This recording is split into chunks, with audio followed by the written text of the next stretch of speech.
ചെറുപ്പളശ്ശേരിയുടെ ചരിത്രവും സംസ്കാരവും അനാവരണം ചെയ്തുകൊണ്ട് പ്രഭ സ്റ്റുഡിയോ ഉടമയും ഫോട്ടോഗ്രാഫറുമായ CM ഹർഷന്റെ ഫോട്ടോ പ്രദർശനം വർണ്ണാഭമായി. ചരിത്രത്താളുകളിൽ ഇടം പിടിച്ച 1000-ഓളം വൈവിധ്യമാർന്ന ചിത്രങ്ങൾ കാണാൻ നിരവധി ആളുകളാണ് ചെറുപ്പളശ്ശേരി ശബരി ഓഡിറ്റോറിയത്തിലേക്ക് എത്തിയത്. കാലപ്പഴക്കം കാരണം കെട്ടിടം പൊളിക്കുന്നതിന്റെ ഭാഗമായാണ് സ്റ്റുഡിയോ അതിന്റെ പ്രവർത്തനം അവസാനിപ്പിക്കുന്നത്. ഇതോടനുബന്ധിച്ചാണ് ഫോട്ടോ പ്രദർശനവും സുഹൃത്ത് സംഗമവും സംഘടിപ്പിച്ചത്. മദ്ദളാചാര്യൻ ചെറുപ്പളശ്ശേരി ശിവൻ പരിപാടി ഉദ്ഘാടനം ചെയ്തു. പനമണ്ണ ശശിയുടെ ഇടയ്ക്കവായന പശ്ചാത്തലമേകി. കെ ബാലകൃഷ്ണൻ ചടങ്ങിൽ അധ്യക്ഷത വഹിച്ചു.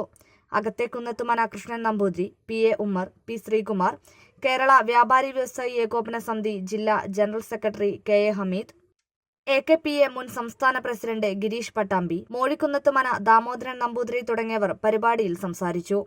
68 വർഷം മുമ്പ് 1978 ഹർഷന്റെ ചെറിയച്ഛൻ പ്രഭാകരൻ നായരാണ് പ്രഭ സ്റ്റുഡിയോ തുടങ്ങിയത്. പിന്നീട് ഹർഷൻ ഏറ്റെടുത്ത് നടത്തുകയായിരുന്നു. 3 തലമുറകളുടെ വിവാഹം, ചോറൂണ്, പിറന്നാൾ തുടങ്ങി അസുലഭ മുഹൂർത്തങ്ങൾ പകർത്തിയെടുത്ത സ്റ്റുഡിയോയുടെ പ്രവർത്തനം ഞായറാഴ്ച മുതൽ നിർത്തുമെങ്കിലും ഫ്രീലാൻസായി ഫോട്ടോയെടുക്കൽ തുടരാനാണ് ഹർഷന്റെ തീരുമാനം. നിരവധി ആളുകളാണ് പരിപാടിയിൽ പങ്കെടുക്കാനും ഫോട്ടോ പ്രദർശനം കാണുവാനുമായി ശബരിയിലേക്ക് എത്തിയത്.